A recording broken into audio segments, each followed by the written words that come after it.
Thank you. Good morning to all.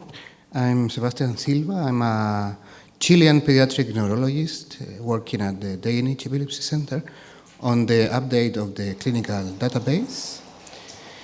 My purpose is to talk about the clinical database, some preliminary results we have, and some conclusions, and of course to invite you all to collaborate with our clinical database.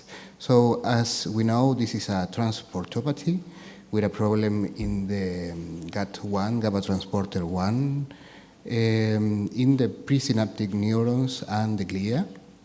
And it's not only epilepsy, the symptoms, but only neurodevelopmental issues in our patients. So the database already existed thanks to Dr. Molle, Gardella, and Johannessen. They already have a total of 244 patients in this international SLC6A1 database through the REDCap platform. And we have done this year is trying to improve the information we are collecting in this database. So, of course, we have more data, more details on epilepsy, but also in comorbidities, which are very frequent and an important issue for these families. So we have now a total of 284 patients. I would really like to make the 300 patient as a total. And what is very interesting is that we have 12 new patients that come from South America. So this is interesting and quite new for the description of this condition. So where do we get the patients from our database? Of course, from those that are already published or reported in literature, and new cases from different physicians and neurologists and geneticists in charge. How do they know about this opportunity? Of course, with the distribution by epilepsy webpage, like Epicare, for instance, social media, and very important, these opportunities, the contact with family groups, so they as well help us a lot with this. So when we refer to the reported cases, the data we can obtain from the studies, from the articles, are always limited to what is published in that article or publication.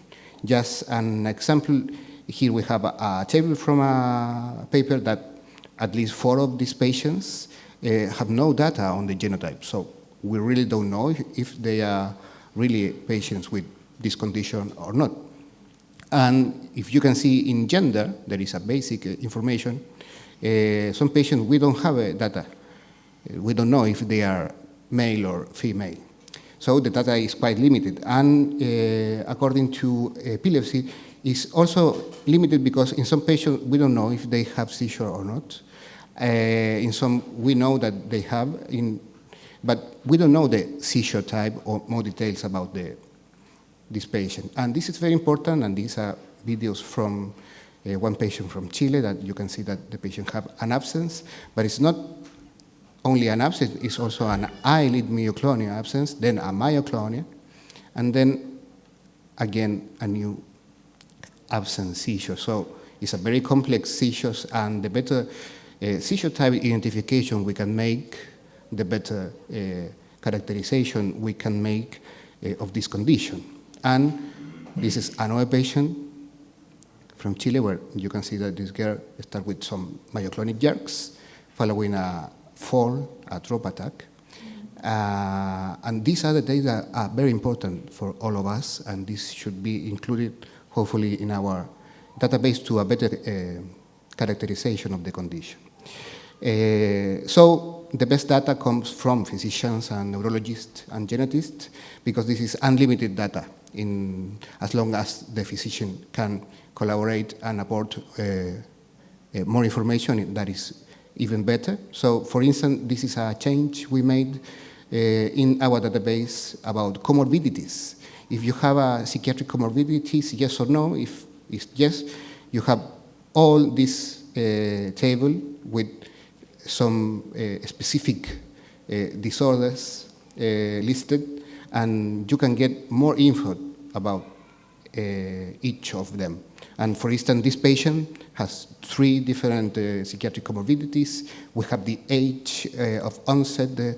We have some information about the treatment and the response to the treatment. So we have filtered some data. So I will show some preliminary results, but they are still in progress, so they may subject to changes still. So according to the developmental characterization, we know that the language development is an issue. The first word, as a mean or average in these patients, are about 22 months, which is delayed because the normal range is around 12 months.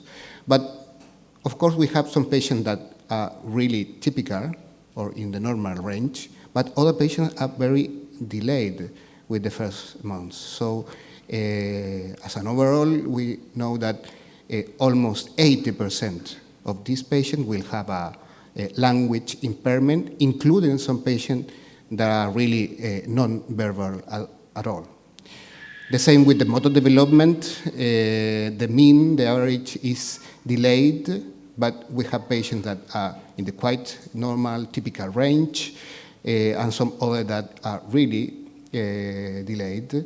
And the global development delay, we have available data for 76 patients. We know that only 3 patients have a normal development, while the vast majority have a global development delay. Sometimes we don't know the grade of this delay, and in other cases we knew that is mild, that is more frequent, or moderate or severe that is less frequent.